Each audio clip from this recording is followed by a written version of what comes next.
avant, lorsque par exemple tu as deux candidats qui postulent à un poste, tu étais sûr au moins que ils viennent avec des connaissances et des compétences, indépendamment de leur expérience. Aujourd'hui, c'est un peu plus difficile de trouver, si tu veux, des personnes compétentes. Je parle pas des personnes diplômées. Aujourd'hui, on a plus de personnes diplômées et moins de personnes compétentes. Toi qui es aux côtés des jeunes, toi qui est aussi manager, comment est-ce que tu expliques ce fait? Parce que je trouve pas l'intérêt à recruter quelqu'un qui est pas plus fort que moi. Parce que je pense que je peux faire en fait ce qu'il peut faire. Hier, et donc encore, j'entendais quelqu'un dire que l'Afrique c'est le futur. Mais moi je suis convaincu que l'Afrique c'est pas le futur. L'Afrique c'est le présent. Pourquoi? L'Afrique c'est le présent. Forcément, quand on parle de bâtir, on parle de projet. Et quand on parle de projet, des fois on parle de financement. Pour toi, est-ce que c'est le financement qui fait le projet ou c'est l'inverse? Dans tes débuts dans le monde professionnel, quelle était pour toi la plus grosse erreur que tu as faite? La plus grosse erreur, bon, ça dépend de ce qu'on considère comme erreur. Moi, je pense que dans le monde professionnel, la plus grosse erreur, c'est d'être naïf et de croire que tout le monde est comme moi. Ça cache une anecdote derrière. Ça cache une anecdote. Ouais, écoute, non, pas nécessairement une anecdote, voilà. Mais juste me dire, parce que bon, moi je suis animé par la volonté de bien faire, toujours, en tout cas, j'essaie de mieux que je peux. Animé par la volonté de bien faire, par la volonté de pouvoir apporter ma contribution au développement de la structure dans laquelle je vis. Mais il s'avère que parfois, lorsqu'on est dans une organisation, tout le monde ne partage pas les mêmes objectifs. Et ça fait donc que, voilà, on peut être confronté à certaines réalités ou à certaines difficultés qui nous empêchent de pouvoir se mouvoir. Personnellement, je pense que ça a été la naïveté. La naïveté de croire que voilà, le monde est voilà, et que il suffit juste d'avoir de bonnes intentions pour réussir. Mais non, il faudra parfois, indépendamment de ta volonté, faire une preuve de ruse, faire une preuve d'idée aussi, peut-être faire comme si tu n'as pas vu quelque chose alors que tu as. Voilà, ne pas être trop frontal. C'est quelque chose que j'ai appris à mes dépens, voilà, mais qui aujourd'hui me permet de pouvoir me mouvoir dans divers milieux sans contrainte majeure. Récemment, j'ai accueilli quelqu'un aussi. Lui, il a entrepris au Cameroun. Je te fais pas de publicité. Tu verras forcément sur la page du podcast. Je l'ai accueilli. Je le connais. Je l'ai accueilli. Je l'ai accueilli et il disait que le Cameroun, en réalité, l'a mis à genoux. C'est-à-dire, est-ce que pour toi qui as travaillé à créer des choses au Cameroun, est-ce que pour toi, le Cameroun est un obstacle pour évoluer? Le Cameroun, dit comme ça, non, pour moi, non. Le Cameroun n'est pas un obstacle, mais c'est les mentalités des Camerounais qui sont des obstacles. Il faut faire la différence entre dis-moi ça. Je veux comprendre. Bon, c'est les mentalités.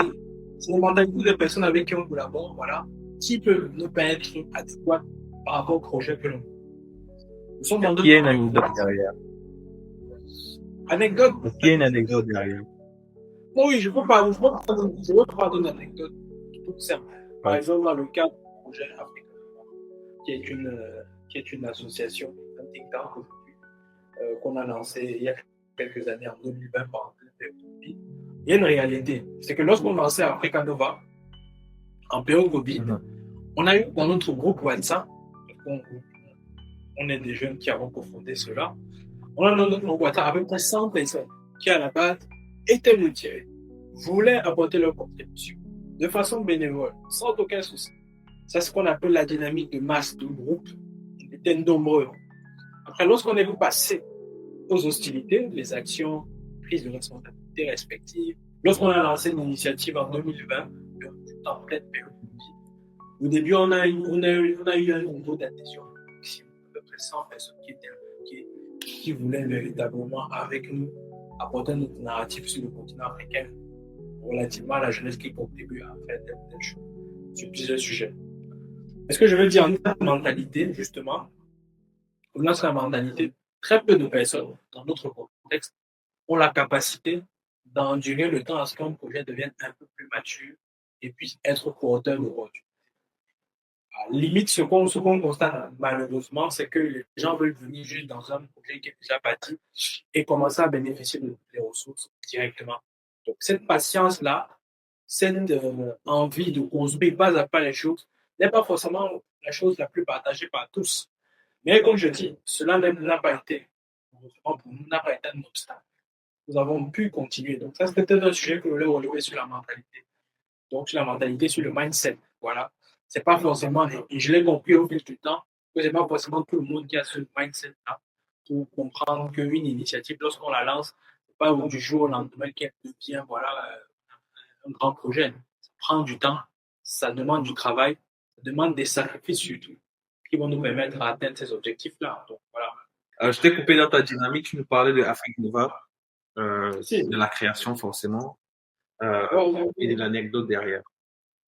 Si, Je te non, relance en te non. disant, vas-y, je te relance. Oui, je parle de l'autre derrière, c'est comme je disais, l'autre derrière, c'est que lorsqu'on a lancé une initiative en 2020, en pleine période de Covid, au début, on a eu un niveau d'adhésion maximum, à peu près 100 personnes qui étaient impliquées, qui voulaient véritablement, avec nous, apporter notre narratif sur le continent africain, relativement à la jeunesse qui contribue à faire telle ou telle chose sur plusieurs sujets. Est-ce que je veux dire en termes de mentalité, justement, on a la mentalité, très peu de personnes dans notre contexte ont la capacité d'endurer le temps à ce qu'un projet devienne un peu plus mature et puisse être porteur de produits. Limite, ce qu'on constate malheureusement, c'est que les gens veulent venir juste dans un projet qui est déjà bâti et commencer à bénéficier des ressources directement.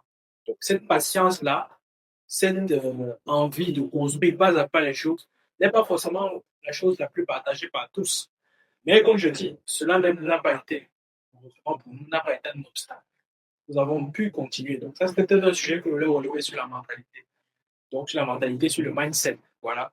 C'est pas forcément, et je l'ai compris au fil du temps, que c'est pas forcément tout le monde qui a ce mindset-là pour comprendre qu'une initiative, lorsqu'on la lance, c'est pas du jour au lendemain qu'elle devient, voilà, un grand projet. Ça prend du temps, ça demande du travail, ça demande des sacrifices surtout, qui vont nous permettre d'atteindre ces objectifs-là. Donc, voilà.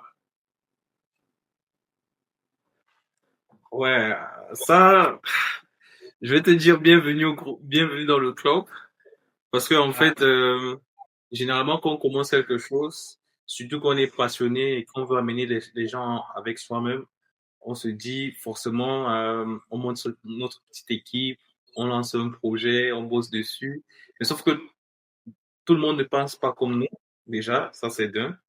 Tout le monde ne pense pas comme nous.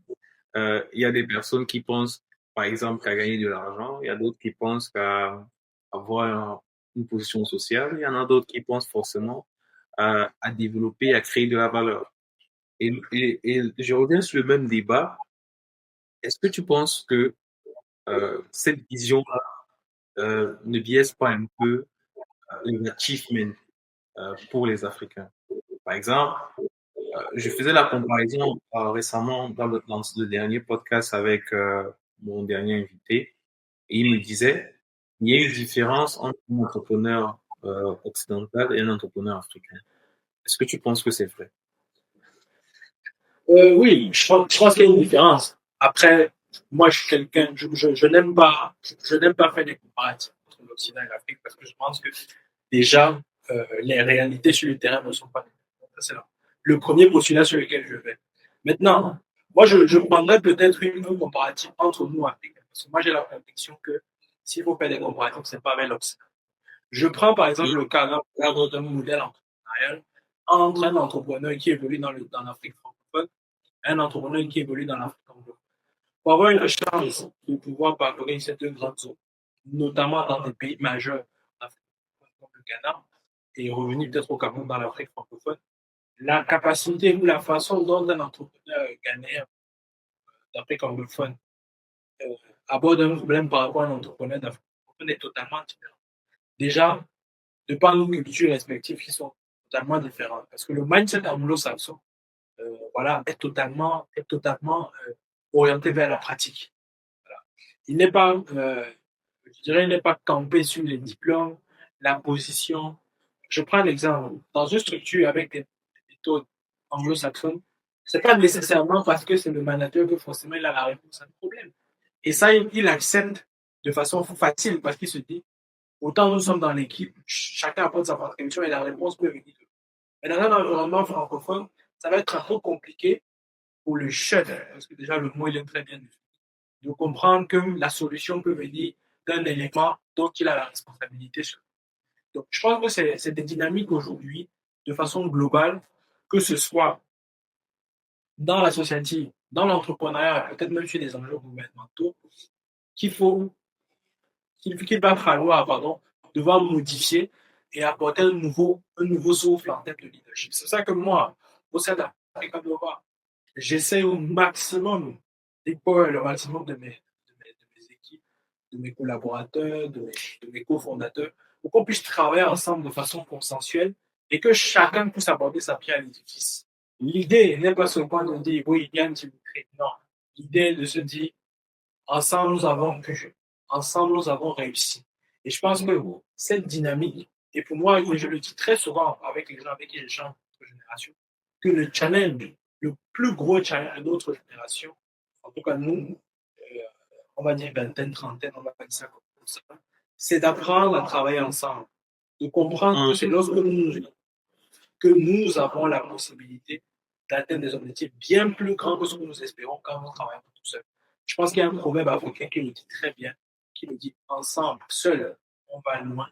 Non, seul, on va vite. Ensemble, on va loin. Moi, je pense que globalement, c'est l'une des vertus qui m'inspire, moi, et qui drive, en fait, toutes les énergies que je donne dans l'ensemble des projets dans lesquels je vais. C'est super, c'est incroyable ce que tu dis. Parce que forcément, tu as ce raisonnement parce que tu as fait des études en management, tu maîtrises en fait la gestion de l'humain, la gestion du personnel. Et, et moi, si tu veux, j'aimerais tirer au maximum de ce podcast avec toi aujourd'hui si tu veux, en te demandant un conseil.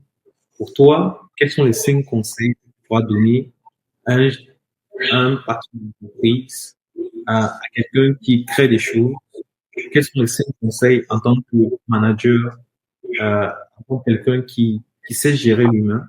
Quels sont les conseils que tu pourras donner?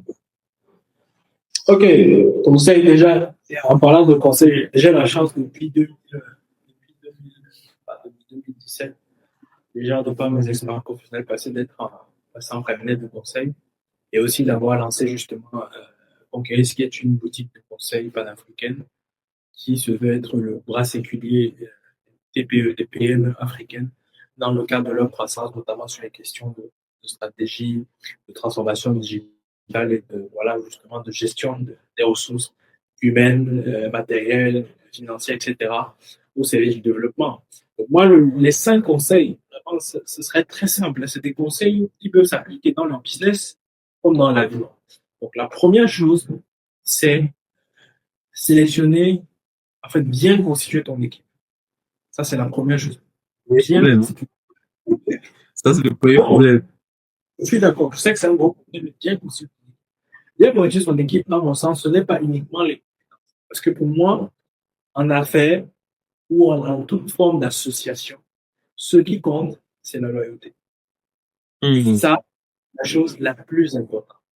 On peut avoir un collaborateur ou un partenaire ou un fondateur compétent, mais pas loyal. Ça veut dire que du jour au lendemain, s'il voit une opportunité pour te renverser ou pour renverser le projet, il le renverse. Donc, moi, je ferais du 50-50, pas qu'à 100%. 50% de loyauté, peut-être même 70%.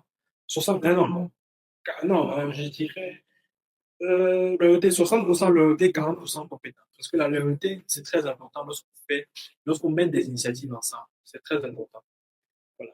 Première chose, bien choisir son équipe, bien la constituer. Deuxième chose,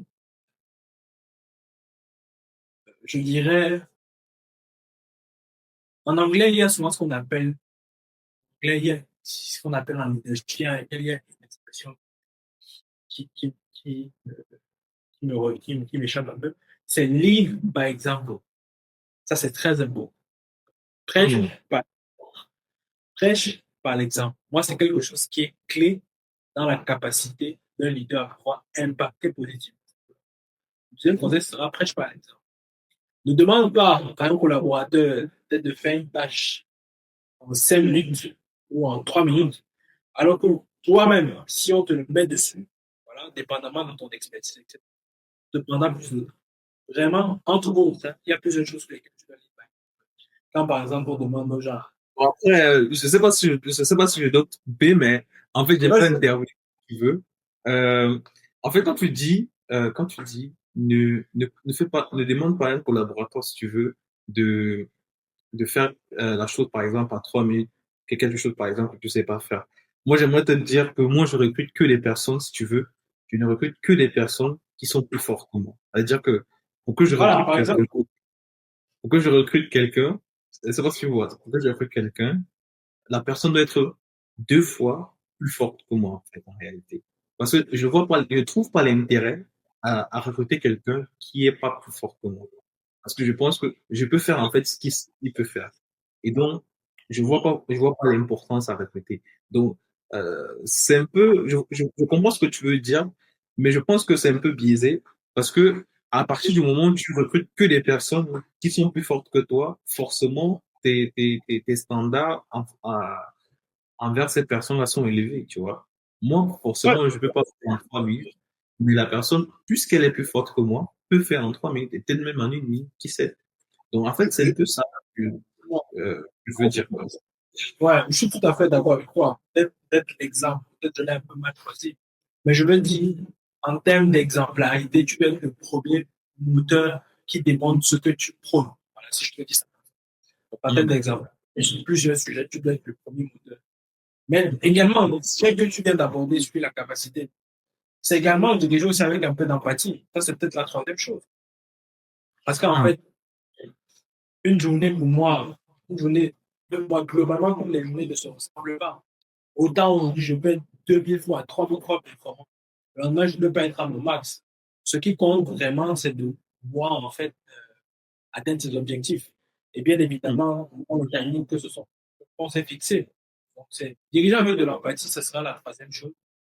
La quatrième chose, qui pour moi également est fondamentale, ne confonds pas les ressources de l'entreprise avec les ressources personnelles. Ça, c'est un point très Mm. important, fondamental, sur lequel j'insiste. Ouais. Donc, je travaille avec les PME surtout. C'est le quotidien des PME. Il y a des confusions en termes de gestion financière qui sont catastrophiques et qui, quelque part, en fait, créent des échecs, justement, que nous constatons. Donc, ça, c'est un point. Je crois que c'était le quatrième, si je ne me trompe pas, c'est ça. Voilà. Et le cinquième pour clôturer, n'arrête jamais d'apprendre.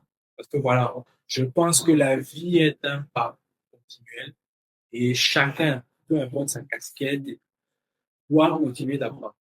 On apprend au contact de collègues, on apprend au contact de collaborateurs, on apprend au contact même de plus petits que soi.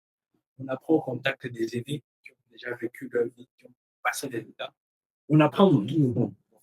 Lorsque tu gardes cette capacité à être continue tout au long de ta vie, il y a beaucoup de choses qui te sucrent, que tu apprends et qui te permettent de t'ajuster, non seulement en tant qu'individu, mais également en tant que chef. Moi, je pense que globalement, c'est ça en termes de mots que je pourrais donner à un chef qui nous bâtit une carrière durable.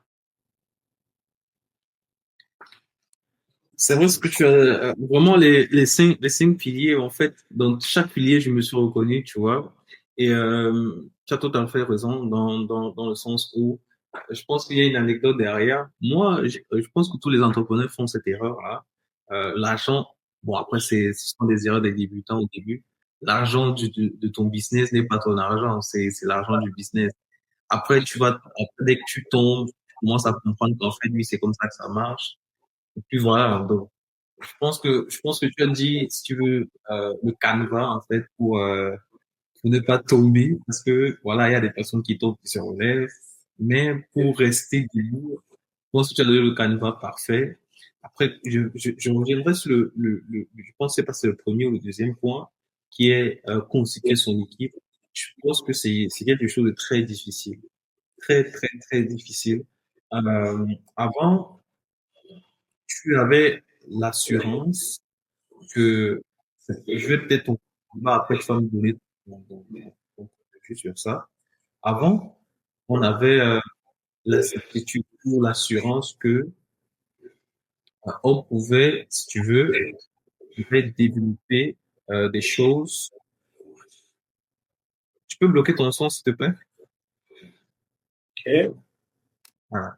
Donc, avant, je disais qu'avant, euh, lorsque, par exemple, tu as deux candidats qui postulent à un poste, tu étais sûr au moins que ils viennent avec des connaissances et des compétences, indépendamment de leur expérience. Aujourd'hui, c'est un peu plus difficile de trouver, si tu veux, des personnes compétentes. Je parle pas des personnes diplômées. Aujourd'hui, on a plus de personnes diplômées et moins de personnes compétentes. Toi qui es aux côtés des jeunes, toi euh, qui est aussi manager, comment est-ce que tu expliques ce fait en fait? Comment est-ce que tu expliques qu'aujourd'hui, on a beaucoup de diplômés et moins de compétents? Mais écoute, ça tombe bien parce que justement, avec Africa, on a travaillé sur une étude qui va sortir très bientôt sur la place de la jeunesse dans le cadre dans le cadre. Et il y a la question de compétences de la jeunesse qui est revenue dans nos enquêtes avec cette partie. Moi, je pense qu'aujourd'hui, ce qui fait en sorte qu'on a beaucoup de diplômés et très peu de compétents, c'est que globalement, spécifiquement, on a un problème d'adéquation entre les besoins des entreprises et les réalités des formations qui sont. Moi, je pense que c'est la première chose. Le problème, il est d'abord systémique. Ça, c'est la première chose. Ça va au-delà des jeunes. Il est d'abord systémique. Maintenant, après, le système, bah oui, on ne va pas le subir. Quand un jeune issu de ce système-là, ou qui vit dans ce système-là, au moins, a la capacité de s'outiller ou de s'accorder par rapport à ce qu'il fait. En faisant quoi? En utilisant les ressources en ligne, en se cultivant via le digital, parce qu'aujourd'hui, le digital est une opportunité pour les jeunes Africains et pas tout le monde. Et regorge de nombreuses ressources qui peuvent vous permettre de compléter justement ce qu'on n'a peut-être pas comme contenu dans le système éducatif. Ça, c'est une chose. L'autre point également, ça passe par l'esprit de vouloir s'intégrer professionnellement. Parce qu'il y a très peu de personnes qui ont cette esprit. Je sais les réalités qui font les réalités sur le terrain pour obtenir stable. Mais il faut d'abord avoir ça. Très peu de jeunes, justement, prennent le temps de postuler pour avoir accès à des stages. Et très peu de jeunes sont prêts à faire des stages sans le rémunérer. Ça, c'est un autre débat. Mais moi, dans mon parcours, j'ai fait plein de choses sans le rémunérer. Et c'est pas la suite que, justement, j'ai eu l'opportunité de bénéficier d'une expérience où j'avais même plus de besoin de demander la rémunération comme déjà je vais donner temps. Donc, moi, je pense qu'il y a cette étape-là à franchir. Voilà, déjà pour le jeune aussi. Donc, le jeune conscient des limites du système éducatif dans lequel il doit prendre en main sa destinée en se formant, en s'entourant de bonnes personnes, en demandant des conseils à des élèves qui peuvent être comme des mentors, en, en analysant son profil et en regardant en perspective si ce qui l'intéresse, que ce à quoi il envisage s'investir dans le long terme. Et maintenant, prendre corps, j'insiste, prendre corps avec le digital et bénéficier de toutes les ressources disponibles sur Internet pour pouvoir s'outiller et s'armer et brandir, bien construire un profil voilà, qui sera différent de ce qui existe déjà sur le marché et pour aller véritablement à la requête des opportunités sur le plan. Hum. Très intéressant, hein. Tu m'as fait vraiment une analyse en profondeur de la chose. Parce que en réalité, moi, je me posais la question, mais comment est-ce que c'est possible qu'aujourd'hui, avec Internet, avec l'accès à plusieurs plateformes sociales, le partage des connaissances, l'intelligence artificielle, il y en a quand même des personnes qui se présentent dans les interviews. Moi, je vais pas me faire le mec parfait, mais moi j'en ai assisté plusieurs entretiens d'embauche. C'est-à-dire que des personnes venaient et j'écoutais. Le problème, c'est que ces personnes-là, je parle même pas en termes de compétences que l'entreprise recherche, je parle en termes de compétences, point barre. Le problème, c'est que ces personnes-là n'étaient pas tout à fait pas compétentes. Et quand tu essaies de faire une projection avec cette personne, je te dis, voilà, tu vas former la personne. Et après, tu formes la personne s'en va. Et vraiment, D'où le, d'où le c'est, principe, ouais. D'où le principe de l'honnêteté dont on parlait. Parce que c'est ça la réalité. Aujourd'hui, dans notre écosystème, qu'il soit Camerounais ou ailleurs, on a des employés qui sont loyaux envers leur employeur. Même s'ils t'appellent, même s'ils n'arrivent pas, parce que nul n'est attaché à eux. Nous sommes des êtres humains, nous sommes appelés. bon, après, si tu veux, quand tu recrutes quelqu'un, il y a tout un plan derrière, si tu veux. Il y a un plan de rentabilité, tu vois. Si la personne part et ton plan de rentabilité n'a pas été atteint, tu as fait un mauvais recrutement. Tout simplement, tu vois. Peu Mais est-ce importe, que, tu, un plan, mais, moi, j'insiste, ouais, moi, j'insisterais sur le fait que le plan de rentabilité, oui. Mais il y a également ce qui motive aussi l'employé, c'est le plan de carrière. Il ne faut pas oublier ça. Le problème aussi de nos entreprises, c'est que les gens entrent à des postes, on les laisse 15, 20 ans.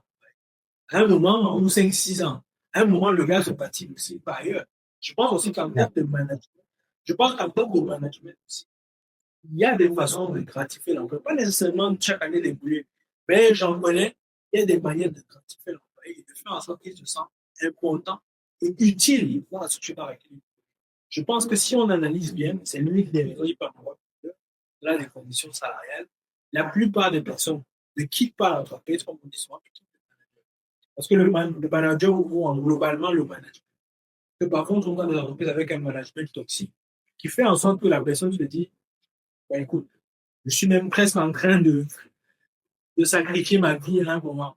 Donc, je pense également que, voilà, au-delà de ces enjeux-là qui peuvent être adoptés des collaborateurs, ou un peu le côté un peu filou qui définit certains collaborateurs, il y a également ce sujet-là qui doit être abordé. C'est celui de pouvoir bâtir aussi, au niveau des structures, des plans de carrière, des projets professionnels qui sont partagés, communiqués régulièrement avec l'employé pour qu'ils se sentent partie prenante du développement de la structure et voient quelque part où se situer, voilà, dans le cadre du développement de cette entité-là. Je crois que c'est bah, bon, après, tu m'apprends quelque chose aujourd'hui, hein.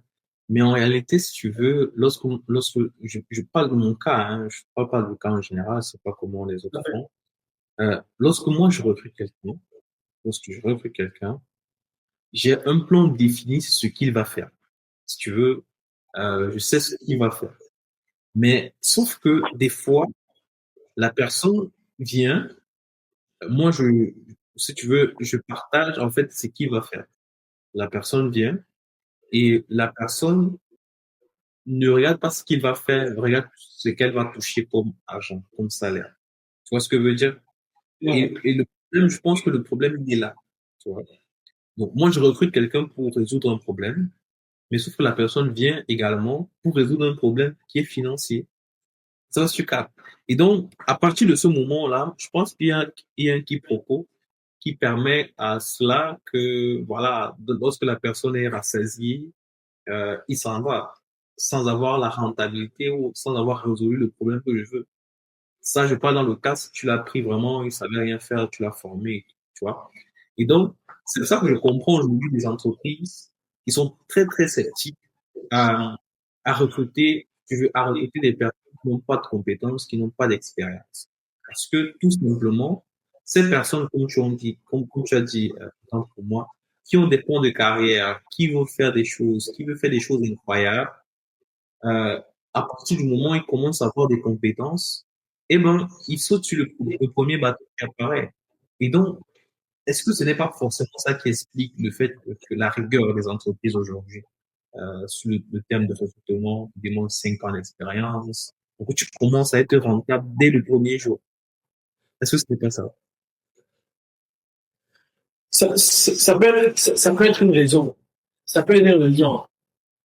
Mais là, moi, de cette norme d'expérience en rentrée avec cette pose encore de souci, qui est celui du fait que, voilà, dès lors qu'on a permis aux jeunes, dès lors que les jeunes ont la possibilité de se former, de sortir des universités, il y a également, il y a également ce problème récurrent de chômage qui est persistant. Parce que je pense que c'est également une autre épine dans nos sociétés contemporaines africaines. Il y a également ce souci de chômage qui doit être résolu. Moi, en fait, je pense que la clé, l'une des clés, ce serait de bâtir une synergie entre le monde de l'entreprise et le monde universitaire. Et cette synergie-là, tant qu'elle ne sera pas construite, ce sera toujours les mêmes problèmes ressentis pour les jeunes. Aujourd'hui, comme dans d'autres pays évolués occidentaux, les patronats africains, qui sont les instances les plus représentatives, doivent aller vers le monde universitaire, vers le monde académique de la recherche, pour dire, écoutez, aujourd'hui, nous, l'association des patrons du Cap, donne un nom APC, voilà, nous, on a besoin de 1000 comptables. Mais nos comptables doivent maîtriser ceci. C'est ce qu'on veut. Parce que le comptable de 1990, ce n'est pas le comptable de 2023. Aujourd'hui, il y a des logiciels, il y a plein de choses que le comptable doit maîtriser, par exemple. Voilà. Même un commercial aujourd'hui avec les notions de CR, etc. C'est des notions également qui doivent être impliquées au niveau des écoles pour permettre justement de pouvoir monter en compétence à minima de ces sujets-là avant de rejoindre. Ça, c'est également. Au-delà de la synergie avec les patrons, c'est également aussi, en amont aussi, de bâtir une stratégie de stage professionnel qui permettent aux jeunes justement de se proposer et pouvoir choisir des voies qui leur permettent justement de pouvoir bâtir une carrière. Il y a beaucoup de solutions qui peuvent être adoptées. Je pense que quelque part, votre livre blanc qui sont là permettra de toucher quelques-unes de ces solutions-là. Et je crois qu'en fait, avec une volonté bien affirmée et des stratégies bien adaptées aux réalités de la jeunesse actuelle, des solutions peuvent aboutir et des résultats. Très concrètement, qu'est-ce que tu diras à un jeune, par exemple, qui sort de l'université, qui cherche un travail? Pour toi, quel conseil tu lui donneras? Parce qu'il y a beaucoup de jeunes qui écoutent le podcast African Giant. Donc, un jeune qui veut ir dans le monde professionnel, quel est le conseil que tu lui donnes? Moi, le conseil que je lui donnerais, il est tout simple. Ne te limite pas. Ne te limite pas. C'est pas parce que tu as fait des études de comptabilité que tu es appelé à une comptable. Tu fais preuve d'adaptabilité. Moi, je pense qu'on ne te limite pas. Nous sommes dans un contexte, pas le contexte où la bourse de l'emploi est très réduite, déjà. Mm. Et parfois, la réalité entre ce que tu veux faire et ce qui est possible, il y a un fossé. Donc, moi, je me dis, voilà, ne te limite pas. Commence quelque part avec ce que tu as. Et progressivement, on a vu dans des entreprises, il y a des gens qui sont entrés avec qui sont entrés n'importe quoi à la gestion du stock. Et après, au fur et à mesure, lorsqu'il y a après échange avec les ressources humaines en termes de bilan, donc, dans ce qui est fait dans la structure organisée, on dit, mais écoute, on ne peut pas grandir des quoi. Voilà. Et puis, parfois, il est switché au département auquel il va appartenir dès son entrée. Mais je dirais, ne te limite pas, ne néglige aucune opportunité. Commence quelque part et évolue progressivement, forme-toi, apprends des choses, développe-toi, et forcément, il y aura une porte heureuse pour toi qui s'ouvrira. Mm. J'espère que les jeunes qui suivent le podcast African Giant sont servis aujourd'hui, hein. Parce qu'aujourd'hui, on a des très, très bons conseils, des très, très bons arguments. Ils vous défendent aussi ceux qui ne viennent pas préparer à l'interview, là, en expliquant qu'il n'y a pas de synergie. Je spoil un peu, mais bon. Ah, c'est clair, c'est clair. Et puis, moi, je parle de mon expérience à moi, d'un jeune Camerounais qui est dans le secteur camerounais et qui continue dans le secteur camerounais. Moi, j'ai la conviction qu'il faut se battre, il ne faut pas se laisser abattre par la réalité. Nous savons tous que c'est difficile, mais il ne faut pas baisser les bras. À chacun sa voie, à chacun sa destinée. Chacun doit travailler profondément pour pouvoir avoir le succès qu'il veut dans sa vie. Moi, je pense que c'est un point très clé. Mm. Revenons en fait sur ton parcours. On est un peu sortir, revenons un peu sur ton parcours, parce que ton parcours il est intéressant. Ton parcours de président d'Afrique Nova à, à quelqu'un qui donne des conseils à la jeunesse, quelqu'un qui accompagne des startups, et quelqu'un qui travaille aussi à côté. Comment est-ce que tu arrives à gérer tout ce petit monde-là en 24 heures de temps? Comment est-ce que tu Mhm. fais? Je dois déjà, je dois déjà reprendre le propos de notre affaire nigérian que j'ai fait avec mon équipe du 24, ça n'est pas sûr. Je te suis pas? Je dis, tu m'entends? Là, je t'écoute. Et je dis, je dois déjà reprendre les propos d'un homme d'affaires nigérian. L'équipe du 24 n'est pas sûr. Donc, Ah ouais, 24 heures. si vous ne vous organisez pas pour votre produit au terrain, je partage mon avis sur ce sujet. Donc aujourd'hui, Bon, en fait, si tu veux, toute personne qui font des choses, qui font plusieurs choses, savent que 24 heures, c'est très petit. À partir du moment où tu te lèves, lorsque 12 heures, 10 heures, 11 heures sonnent, tu sais que la journée, elle est déjà cuite, en fait. Lorsqu'il est déjà 15 heures, il reste plus beaucoup de temps. Lorsqu'il est 20 heures, il reste plus beaucoup de temps. Tu te lèves, par exemple, de ton bureau à presque minuit, 1 heure, tu dois aller te coucher, tu dois te réveiller. Tu comprends qu'en fait, 24 heures, c'est très, très petit. Donc, ouais, je partage aussi cette analyse. Donc, exactement, c'est personnellement, moi, comment je gère tout ça? Il faut faire une organisation. Ce n'est pas hum, évident. Aujourd'hui, on a la chance d'avoir des outils digitaux qui sont très utiles, les calendriers, Google, etc. Donc, ça nous permet de nous aligner sur toutes les tâches qu'on a à faire. Et globalement, dans le plan professionnel, on définit nos priorités. Je pense que c'est ce qui un peu définit ma trajectoire. C'est que mes priorités sont établies. Je fais telle chose à telle heure. Je cale telle chose à telle heure. J'essaye de m'habiller du mieux que je peux. Ça ne réussit pas. Ça, il faut se dire. Mais du mieux que je peux, j'essaie de bâtir en fait un programme, une organisation qui sont en lien. Parce qu'au-delà aujourd'hui de nos activités professionnelles, associatives, etc., il y a également, comme tu dis, il y a la PEC également, je siège au niveau du bureau de compétition. Donc il y a pas mal de choses en fait qui sont sous ma responsabilité. Et comme je disais, ça demande de faire preuve de beaucoup d'organisation et de structuration dans le déploiement de son agenda journalier. Franck, ça fait presque 1 heure déjà, on est dans le podcast, mais en réalité, j'aimerais beaucoup continuer. Mais après, ça dépend aussi de l'emploi du temps qui est surchargé. Comme tu disais, en 24 heures, c'est très petit. Euh, Très concrètement, dans 5 ans, Yann Dimitri, où est-ce que tu te vois? Alors, déjà, je tiens à dire que je ne suis pas magicien, mais c'est la première chose. Mais, lorsqu'on a des ambitions, justement, on a une idée de ce qu'on veut être dans 5 ans. Parce que si je suis ce que je suis, modestement, c'est parce que justement, j'ai pensé il y a 5 ans que je vais atteindre tel. Bon, dans 5 ans, bon, premièrement, je vais aller avec la vision de ce que je pense en tête. Parce que c'est ça qui véhicule, en fait, qui va véhiculer en fait, la suite du parcours, en tout cas, je l'espère. Donc, déjà, sur le plan panafricain, une chose qui m'est très chère, c'est de faire l'Africa Nova l'une ou l'un des think tanks jeunes les plus puissants sur le continent africain, toute zone Hmm. nouveau, plusieurs francophones nouveau, moi fédérer une communauté de jeunes également qui pensent, qui construisent de demain, que ce soit une initiative locale et réussir à avoir un impact global à l'échelle du continent. Ça, c'est pour le cas d'Afrique. C'est également faire de Conquéris l'une des références en matière de transformation sur le continent africain également, pour démontrer qu'en fait, en Afrique, on peut avoir de l'expertise aussi et qui ne coûte pas des milliards ou des millions pour certains candidats qui font des facturations à de multiples niveaux. J'ai rien contre vous, c'est pas une attaque contre vous, mais c'est juste une réalité. Voilà.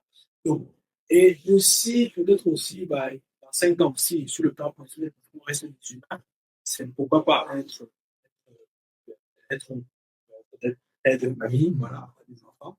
avoir une église, parce que ça reste aussi justement en dehors d'être etc. Voilà, de famille, bâtir une famille aussi. Et voilà, donc moi je pense que globalement, c'est les enjeux voilà, qui pourraient bien sûr lever les stressants aux prochaines années. Je pense que je travaille beaucoup. Voilà. J'espère qu'on reviendra sur African Giant justement pour en reparler. Entre-temps, d'ici 5 ans, je ne sais pas. Mais voilà, c'est un peu globalement ce que je peux dire sur ce sujet-là. Forcément, tu reviendras.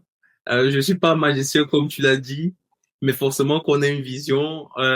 Moi, je me vois déjà dans 5 ans avec toi sur le podcast African Giant. Et forcément, également, je te vois aussi avec une femme, un enfant et plusieurs enfants à courir. Pourquoi pas aussi des petits-enfants, qui sait? Non, non, non, non, déjà, allons déjà sur enfant, on verra bien peut-être. D'accord, d'accord. Une chose est sûre, c'est que cela arrivera par la force des choses, par la grâce de Dieu aussi, si tu es chrétien. Et voilà. Donc, pour revenir dans la discussion, j'aimerais aborder notre sujet, le sujet sur la croissance de l'Afrique. C'est-à-dire, hier encore, j'entendais quelqu'un dire que l'Afrique, c'est le futur. Mais moi, je suis convaincu que l'Afrique, c'est pas le futur. L'Afrique, c'est le présent. Pourquoi? L'Afrique, c'est quoi? Bon, comme je dis, je suis très profondément en fait pour la cause panafricaine. C'est quelque chose qui me tient. Je pense que c'est quelque chose qui m'est particulièrement cher. Moi, je dirais l'Afrique, c'est les deux. Je ne saurais dissocier l'un de l'autre. Je dirais l'Afrique, c'est le présent, parce qu'aujourd'hui, sur le continent africain, j'ai la chance de participer parfois à des forums internationaux avec d'autres jeunes. Et j'ai la conviction, justement, que l'Afrique, c'est le présent parce que je rencontre, ou j'ai l'occasion de travailler avec des jeunes qui viennent de diverses horizons, qui ont des énergies, des projets, du dynamisme, de la vision pour construire cette Afrique-là, maintenant déjà, également pour le futur. Ça, c'est moi, l'Afrique, c'est le présent, parce que sa jeunesse aujourd'hui existe et elle pose une proposition sur plusieurs sujets, notamment sur les sujets clés qui sont relatifs à son. Le futur, parce qu'aujourd'hui, cette jeunesse qui est présente, on pense l'Afrique, celle d'aujourd'hui, c'est semble répéter, mais également les solutions qu'elles bâtissent aujourd'hui permettent en fait de pouvoir construire une Afrique forte, fière et prospère pour le futur.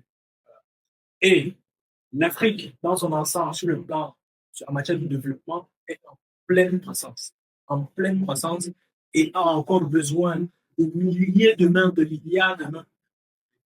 Et c'est le moment aujourd'hui pour tous ceux qui sont ambitieux, amoureux de l'Afrique, passionnés de l'Afrique, de participer en fait à sa construction pour pouvoir permettre un développement inclusif et un développement durable.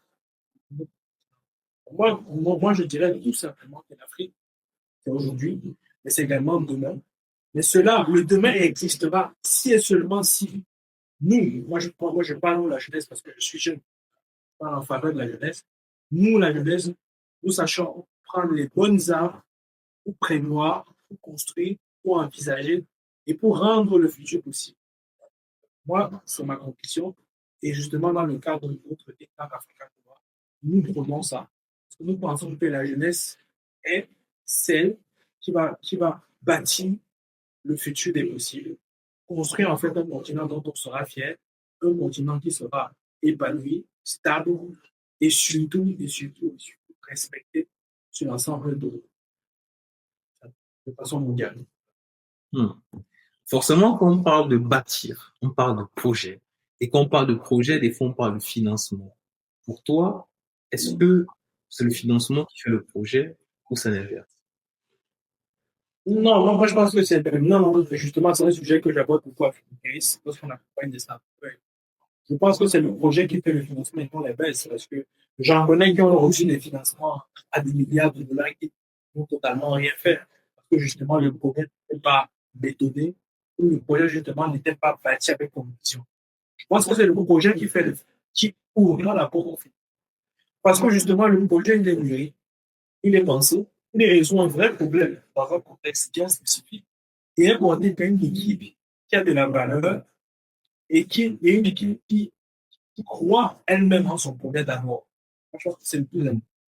Lorsque ces facteurs-là que j'ai listés rapidement sont réunis, cela maintenant en fait que le projet puisse bénéficier d'accompagnement multiforme, d'avoir des financements, d'avoir des subventions aussi, parce que ça existe, voilà, qui lui permettent le projet de pouvoir se développer, aller de l'avant. Moi, je pense que c'est le projet qui fait le financement. Et par la suite, lorsque tous les facteurs ont été discutés, il y a une possibilité de voir tout le monde et de bâtir quelque chose qui a du sens, non seulement pour soi et pour son équipe, également pour sa communauté. Merci beaucoup. Merci parce que tu as éclairé en fait l'alarme tout au long de ce podcast parce que tu partages ton expérience, ton parcours, tes conseils sur les financements, sur les startups. Mais aussi, il y aura un autre sujet que j'aimerais aborder. Je ne saurais quitter le podcast avec toi aujourd'hui sans aborder ce sujet. C'est euh, la croissance économique du Cameroun. Euh, Nous savons le contexte qu'il y en a aujourd'hui. On parle d'élections présidentielles, on voit beaucoup de personnes qui débattent, qui parlent de croissance économique, de relancer la croissance. Pour toi, là maintenant, je fais appel à l'expert Yann Dimitri, forcément qui a fait des études en comptabilité, qui s'y connaît également sur le domaine de l'économie, forcément, qui a aussi la vision de l'autre côté du capot, qui est sur le terrain, et aussi celui-là qui c'est ce que c'est un projet. Pour toi, quand tu regardes le Cameroun aujourd'hui, qu'est-ce qu'il faut pour lancer la croissance? Moi, je pense que s'il faut lancer la croissance dans notre pays, ça, c'est un sujet qu'on revient à chaque fois, que ce soit pour les plateaux, que ce soit entre nous, lorsqu'on a des discussions, des débats entre jeunes, dans le cadre du débat trimestriel. Pour relancer la croissance du Cameroun comme ça, je suis gestionnaire, mais je ne suis pas économiste. J'ai quand même fait des tout mon permis mieux aborder en fait l'aspect macro. Donc, pour moi, ce qui peut être la force du Cameroun, ou la relance, de l'économie et la croissance, c'est le soutien et le développement de l'écosystème PME camerounais. Parce que 80%, plus de 80% de notre économie sont constitués par des PME qui évoluent plusieurs vies. Et ces PME souffrent véritablement de non-possibilités d'accompagnement qui leur permet de ne pas pouvoir se réaliser l'idée. En fait, c'est elle qui constitue l'assiette fiscale. Parce que les grandes entreprises ne sont pas très nombreuses. Hein. Il faut se dire. Ce qui constitue le chiffon économique, c'est la PME. Et la PME est l'avenir. Il faut investir au sein de la PME. Accompagner les banques justement pour qu'elles mettent à disposition des banques pour soutenir les PME qui sont en et qui peuvent apporter un boost à la croissance. Relativement maintenant sur les PME qui sont en règle, il y a également un sujet qui est on a beaucoup d'entreprises justement qui sont et c'est notre combat justement au sein de la PEC que nous avons approfondi il y a quelques temps. Voilà. C'est de pouvoir permettre à ces entreprises qui sont dans l'informel de revenir, de venir dans le côté formel afin de pouvoir bénéficier de tous les avantages possibles en termes d'accompagnement. Nous travaillons également actuellement sur un projet qu'on a appelé la carte des TPE et des PME qui sera disponible dans quelques mois. Et ça va nous permettre de mapper l'environnement économique du Cameroun et savoir concrètement que, par exemple, au nord, on a, je n'importe quoi, 100 PME qui évoluent dans le secteur de l'agriculture. Donc, si aujourd'hui, on a une rencontre de haut niveau avec le ministère de l'agriculture, on est capable de leur dire au nord, on a 100 entreprises référencées, légalisées, qui paient régulièrement leur impôt, qui sont capables, par exemple, de développer la filière. Qu'est-ce qu'on met en place pour les accompagner? Ça, c'est un exemple. C'est un exemple que je prends. Donc, moi, je pense que ça, c'est soutenir la PME et investir dans la croissance de ces entités économiques-là qui font la croissance du Cameroun. Deuxième chose, c'est soutenir et promouvoir l'industrialisation. Parce que faire du petit commerce à petite échelle, ce n'est pas très reluisant et ce n'est pas économiquement profitable au niveau auquel nous devons être. Donc, soutenir l'industrialisation, ça passe justement par le financement l'acquisition de machines, la transformation de produits en local avec des machines de qualité internationale qui nous permettent en fait de créer un vecteur positif sur le plan industriel. Il faut noter également qu'il parle d'industrialisation, parle d'électrification. On a un gros challenge en termes d'énergie aussi. Donc, ce sera le troisième point. Conduire, permettre une politique de construction énergétique qui va permettre de soutenir les efforts des entreprises. Parce que justement aussi, le gros challenge pour les entreprises industrielles, c'est l'énergie. Et l'énergie, c'est un sujet sur lequel on doit également travailler afin de pouvoir remettre en âge tout ce qui est comme barrage, tout ce qui est comme centrale, etc. Pour permettre en fait de créer un cercle positif énergétique qui va booster également l'économie. Et peut-être la dernière chose qui est très importante si on veut la croissance, c'est outiller au maximum les ressources humaines. Parce que tout à l'heure, on parlait de si on arrange tout ce cadre économique ou macroéconomique et que derrière on n'a pas de ressources humaines compétentes, on retombe dans le cercle de la non-progression. Donc, je pense que c'est quelques éléments que j'ai essayé de lister, bien qu'étant pas économiste, c'est juste du bon sens qui me vient, voilà, peuvent permettre justement d'impulser cette croissance économique-là au Cameroun et permettre de faire du Cameroun véritablement cette locomotive de la zone CEMAC et voilà, potentiellement de pouvoir, on va dire ça comme on dit, ça m'échappe quelquefois en 1000% le français, c'est compliqué, de pouvoir en fait tutoyer voilà, justement certains pays aujourd'hui qui ont pris de l'avance sur nous. Voilà, mais je pense que c'est une question de temps et je sais que les intelligences camerounaises d'ici et d'ailleurs permettront la tête. Moi, je te vois comme président. Hein. Je t'ai taqué un peu, mais il y avait quoi? Au Cameroun, on a une logique. Au Cameroun, on a une logique très simple. Qui dit, lorsqu'on t'appelle président du pays, tu dis, tu veux voir tes enfants. Tu veux voir tes enfants, moi. Moi, non. L'autre dit qu'il veut voir les enfants, on dit peut-être parce qu'ils ont déjà des enfants. Moi, je veux voir mes enfants nés. Pour le moment, n'ayant pas ce type d'ambition, moi, je suis un peu et je me sens profondément à l'aise. Je veux voir mes enfants naître et que les politiques fassent leur travail, qu'on puisse appeler à pouvoir porter ma contribution dans ce sens-là. Ce sera avec plaisir pour l'amour de mon pays. Je te taquine, t'inquiète. J'ai vu ça, j'ai dit, mais pourquoi tu te poses ici?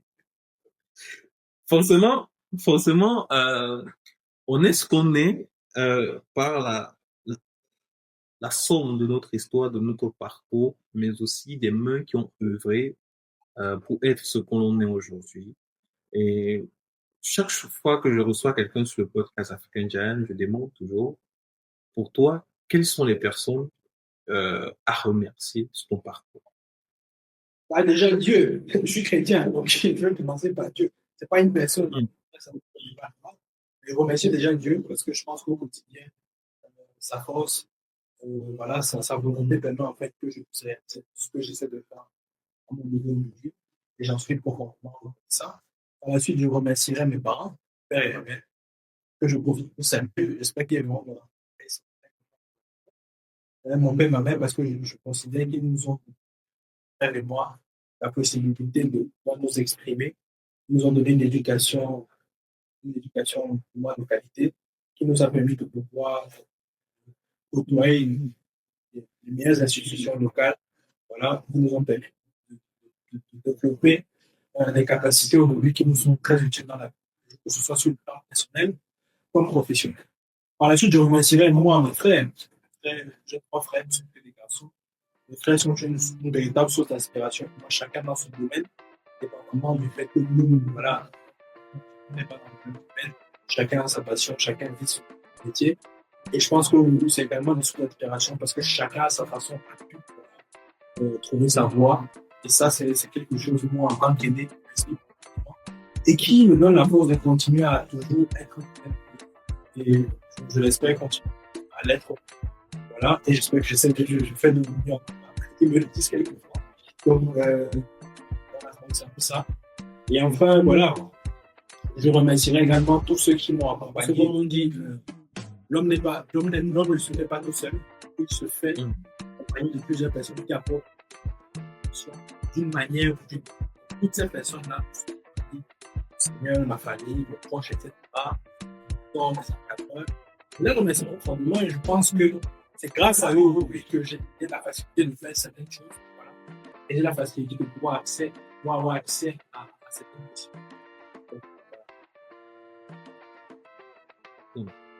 Merci. Tu as dit merci à tout le monde et nous, on va te remercier aussi. Merci d'être passé sur le podcast African Giant, d'avoir étalé ta classe, parce qu'en fait, tu as une classe. D'avoir étalé ta classe, tes connaissances, ce que tu sais faire. Et je serais très ravi, mais vraiment très ravi de te recevoir encore sur le podcast. Pas forcément dans 5 ans, peut-être même le mois prochain, qui sait. Mais comme je le dis, je serais très ravi de te revoir sur le podcast. Et on se dit à la prochaine.